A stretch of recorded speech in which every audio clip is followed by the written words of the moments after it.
Treat our robot overlords with respect when the Great Uprising happens, and they'll spare you your life.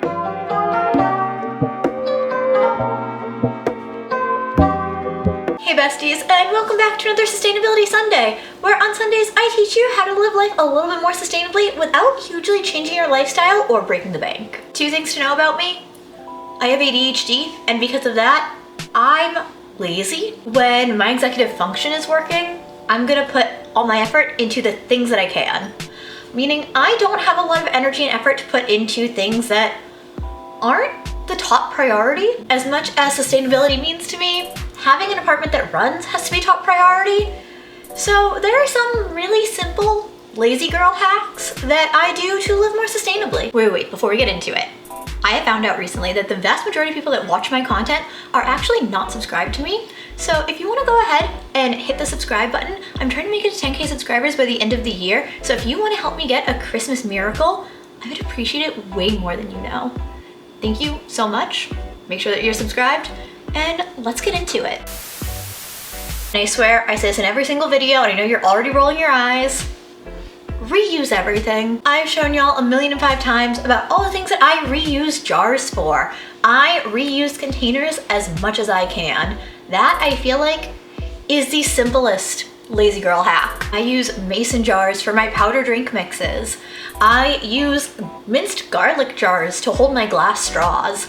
I use an old Clorox wipes container for my toilet bowl cleaner now. Honestly, minced garlic jars also make the best vases.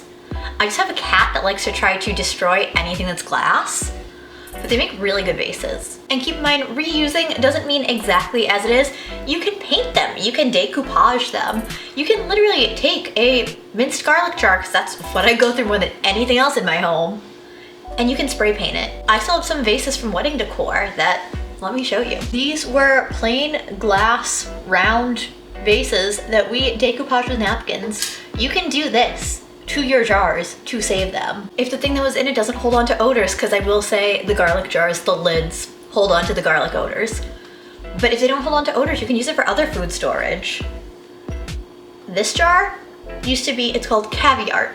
It's faux caviar made from seaweed. I have vegan mini marshmallows stored in it. I have this empty container that was from shisha, from hookah nights, and I'm literally using this as a planter for succulents. Literally, it's so easy to reuse containers. And I know, I say that in every video. Everyone says that in every video, but that's because it's the easiest thing that you can do. Speaking of things that are easy, freeze things. Now, I don't have a lot of freezer space. I don't have a side-by-side, I don't have a bottom freezer, I have a top freezer and it's small. That doesn't mean I can't freeze things. This is a can of chickpeas. The liquid in this, if I'm using the chickpeas to cook, the liquid in this, it's called aquafaba. As a vegan, we use that in everything. This is a jar of aquafaba that I've saved. It lasts about a week, and that week is about to run out. If I haven't used it up yet, I've got this. It's a little ice cube tray. It was $3 at Target. I know. It's still spending money. It's still something you don't technically need. I needed an ice cube tray that had a lid because of the way that my freezer is set up, okay? Quite simply, when that week is about to run out, pour the aquafaba into here, freeze it, and then once it's frozen, dump it into one of my reusable silicone bags. Boom, I've got little cubes of aquafaba ready to go whenever. The same could be true for so many other things. Again, mine's just a little tray because I don't have a lot of space. But soup broth, for example, I know a lot of people freeze soup broth. Foods in general, I put almost every food in my freezer. I'm pretty sure that in there right now, I've got some chickpea salad because I didn't finish it all in a super quick amount of time and I want to save the rest. So I've got some chickpea salad in the freezer. I've got some eggplant in the freezer. I've got some vegan meats in the freezer. And I don't just mean Impossible, I mean vegan lunch meats in the freezer. I've got soup in the freezer. I freeze everything. This one's gonna sound dumb, and I feel like this one said a lot, but surge protectors and power strips. Listen, I'm all about realistic sustainability, especially as a neurodivergent girly. I'm way more likely to use my Tyne coat to mop the floors than to take out my mopping bucket. I'm gonna be honest with you. Is it more sustainable to use my electronics? No, but I'm gonna do it. So honestly, a power strip makes a lot more sense. That way, if I forget to turn something off, boom, you just unplug the power strip or turn that off at the end of the night. Also, smart plugs. There is nothing like at night telling my little robots around the house that I don't feel like triggering, so I'm just calling them robots. telling them goodnight and having them turn off all the things in all the rooms that are not the bedroom. They literally take care of everything for me. I tell them goodnight, they turn everything off. I tell them good morning, they turn things on. Amazing. Genuinely cannot suggest enough power strips or honestly smart plugs. I know that that sounds dumb and that's spending more money, but again, if you are neurodivergent and trying to be sustainable, smart plugs make a huge difference. Another very neurodivergent friendly lazy girl hack. Setting reminders on your phone, which I feel like I've talked about this before, but I set reminders on my phone and on my little around the house robots all the time. I'll set alarms for a certain time saying, hey, do this, hey, do this. Certain days I'll be like, hey, do this. I have the robot set to alert me the day before trash day to remind me to take out the trash and recycling. Oh, but Maya, how is that more sustainable? Because you can set those reminders for anything. You can set them, hey, don't forget about your recycling. You can set them, hey, don't forget that you have produce in the fridge that needs to be used. You can set them for anything. I have reminders in my phone that range from take your meds to water the plants to mop the floor to tomorrow's trash day, take out the trash tonight. I have a list of what books I own so that I don't buy duplicate books. I have a list of what records I own so I don't buy duplicate records. Having everything in a handheld device, and especially having alarms for things, it genuinely helps. Having the robots remind me at a certain point, hey, turn off the lights. It literally helps a neurodivergent mind more than you could even imagine. This may not sound sustainable, but I promise it is. And that's having a multitude of microfiber cloths. This bag hangs in our closet and is currently home to my multitude of microfiber cloths. Maya, how is having a multitude of them more sustainable? That shouldn't be more sustainable, you should only need one. I get that thought process. But if my one cloth is dirty and I'm not doing laundry that day and I need to clean something up, it makes a lot more sense to have another cloth that I can grab than to use paper towels. And honestly, most of the time microfiber cloths come in multi-packs anyways, so you will have at least a handful.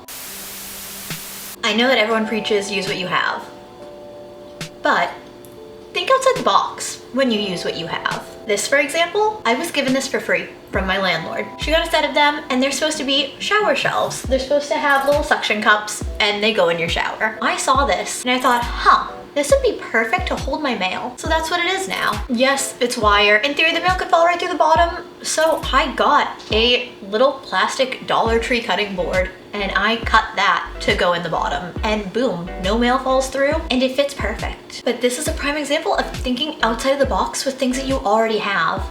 I wanted something to put our mail in. I didn't need to go out and buy a new mail shelf. We had this. This might sound extra, and I know it's going to sound extra, but take a 10-second trash audit. What does that mean? Before you actually take your trash outside, think about what goes into your trash bag the most. What is your trash bag filled with most? We don't have enough trash to take out every single week. Sometimes we only take it out every other week. But when you look at the trash bag, honestly, the majority of it is plastic wrapping from things we get in the mail. Other than that, cat fur. Genuinely, so much cat fur. And sometimes containers of food come in when we buy it from the grocery store. And I mean, when he gets his meat and it comes in styrofoam containers, we recycle cardboard containers. Obviously, hi, I'm me. Take a look at your trash. What are you actually throwing away the most? Is it something that you can cut back on? Is it something you don't need? Are you throwing away a lot of food waste? Actually analyze what goes into the trash the most and how can you cut back on that waste. And yes, I know that for some people, you genuinely can't cut back much. This is for people that are starting their sustainability journey. It doesn't take a lot of time to be like, I do throw out a lot of this. Maybe I should cut back on buying this. Or, I do throw away a lot of food because I let it go bad. Maybe I don't need to buy as much food as I buy.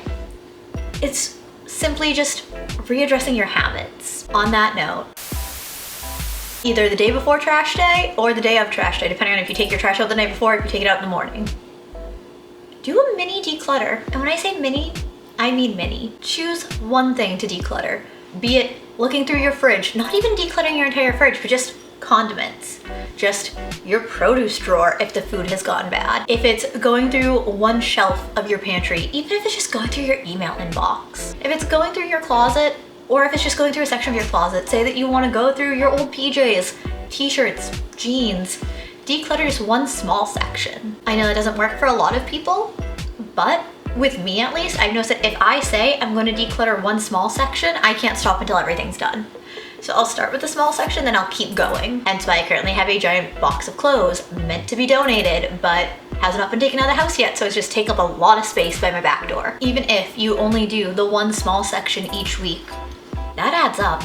A year is 52 weeks. If you do one small section each week, at the end of a year, you've done 52 small sections. That's a huge impact. This is a hot take, at least if you ask my husband. But the chair. Every girly pop knows the chair. And honestly, I hope a lot of men also know the chair. What is the chair? Sometimes known as the pile, sometimes the bucket. It is in your, if you have a walk-in closet, normally in your closet, sometimes in your bedroom. It is wherever your clothes live. The clothes that aren't dirty, but aren't clean. You're not gonna put them back in the closet, but they're not dirty enough to be washed. For example, I am actually wearing this out later today, but if I wasn't, if I wore a different shirt this morning, if I put this on to film a video, and then I got changed, if I only wear a shirt for a video, it's not going back in my closet, but I'm not gonna put it in to be washed if I only wear it to film a video. If you wear a hoodie over your t-shirt for a few hours, you're not going to wash the hoodie immediately. There's plenty of instances where you try on an outfit, decide you're not gonna wear it, take it off, but you tried it on, so you're not gonna put it back. The chair exists for clothes that are not dirty, but are not clean. There's also rules in feng shui where you should never have an empty chair in your bedroom. So like, it gives it a use. But I also have a smaller laundry bucket that I can just put the things in. Right now, they're in a pile on a shelf, but I do have a small laundry basket to use as the chair. Also, I will die on this hill. Underwear and socks, yes, should be washed after every wear. However, jeans, if they're real denim jeans, absolutely not. Don't even think about it. Technically, real denim should not be washed often. Granted, people don't buy real denim much anymore, but that's a story for a whole nother time. And finally, my 10th and probably my most used lazy girl hack: have things visible. As a neurodivergent girly, if something is not visible, I do not remember it exists. My fridge, my food has to be visible, otherwise I will not know it's there. My cabinets in the pantry, my food has to be visible or I will not know it's there. We had to get shelves just for me to put our kitchen appliances on, because if I don't see them, I don't remember I have them. So in that note, I have to group things together. For example, I have a drink cabinet. All my drinks have to go in there. Well, I have two. One is for alcoholic drinks, which I don't drink much anymore, and one is for non-alcoholic drinks. If we get a 2 liter of soda or a bottle of juice or a pack of cans of soda, they have to go in the drink cabinet. I'm not going to let them just sit somewhere and take up space, which causes clutter, but then they also don't get drank/used. They just exist until, in the case of a lot of soda and seltzers, they explode. They have to be together so that I see them. If I want a drink, I open the drink cabinet and I see that it's there. Because of that, the same thing goes for recycling. We have a recycling bin in our kitchen. It's not right next to the trash because there's not room right next to the trash, but it's right next to our dining table. Our recycling bin is right there. But honestly, if we have friends come over and they're drinking out of cans, we tell them leave it next to the sink. I would much rather my friends leave their cans next to the sink, so we rinse them out and we put them in the recycling, than they just throw them away. We have one particular friend that does that all the time, just puts it in the trash no matter what. Plastic bottles, aluminum cans, he just throws them away. Luckily, my husband will always be the one to go into the trash and take them out and rinse them out. But as a neurodivergent girly, no. I tell my friends like, hey, just leave your trash next to the sink, we'll take care of it. Because if it's sitting out there, I will see it, I will put it where it goes. I know, my background's a mess right now. You're probably thinking, Maya, no, you don't put it where it goes. Listen, I went to my friend's house and I didn't come home until past midnight last night. I did not clean up last night. Plus my husband's been on vacation, okay? We've been taking this week as a vacation. As long as things are where I can see them, they will be taken care of. Be it recycling, be it eating food. It creates less waste if you are aware of your things. That's why when it comes to clothes, honestly, I rewear chair clothes more than I go into my closet. And I prefer to hang my clothes and put them in drawers, because if they're in drawers, I forget that they exist. So I do think that's probably honestly the most neurodivergent friendly lazy girl hack, is just make sure you can see things. Because it takes what? 5 minutes of organizing something to make sure it's in a location where you can see it, and then things don't go to waste. especially when it comes to food. It's the biggest when it comes to food. There it is, besties. 10 lazy girl hacks to help make your home more sustainable, help make your life more sustainable without really changing much of anything, without really spending any money. Although, smart plugs, I do acknowledge, might be spending money, but for me, they're well worth it. Genuinely, I do believe that AI will rise up and be the death of us all one day. I've seen iRobot, but the automations have made my life so much easier. At the end of the day, for me, sustainability is about things you can actually do. It's about things that are realistic for long term. To me, all of these are realistic. I'm not going to be a hypocrite. I'm not going to tell you, don't use electronic devices, they're unnecessary, when, hi, my Tyneco vac mop literally mops my floors in a quarter of the time of getting a mop and bucket and less cleanup at the end. Hello, like, it's made my life so much easier.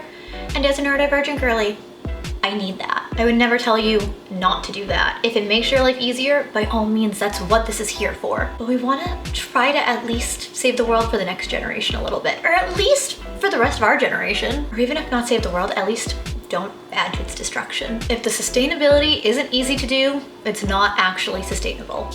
And I will die on that hill. So what do you think, besties? Do you already do any of these? I feel like you probably do. If you're watching sustainability content, you probably already do. Honestly, even if you don't watch sustainability content, you probably at least have the chair. Thank you so much for watching. If you enjoyed, make sure to subscribe. I put out new videos every Wednesday, Sunday, and then alternating Mondays and Fridays. Sundays are always sustainability Sundays, so if you're here for the sustainability content, stick around. It's a lot of fun, I promise. While you're at it, make sure you hit the bell. Otherwise, YouTube will never tell you when I post new videos. It's a little bit broken like that. Also, make sure you give the video a thumbs up. It really does help promote my channel in the algorithm, and it makes a way bigger difference than you know. Comment down below and let me know what of these lazy girl hacks you actually do, or if you don't do them, which one you think you want to start implementing. Thank you for watching. I love you all, and I will see you in my next video. Bye. I don't know, but I've been told the world outside is oh so cold. So cold.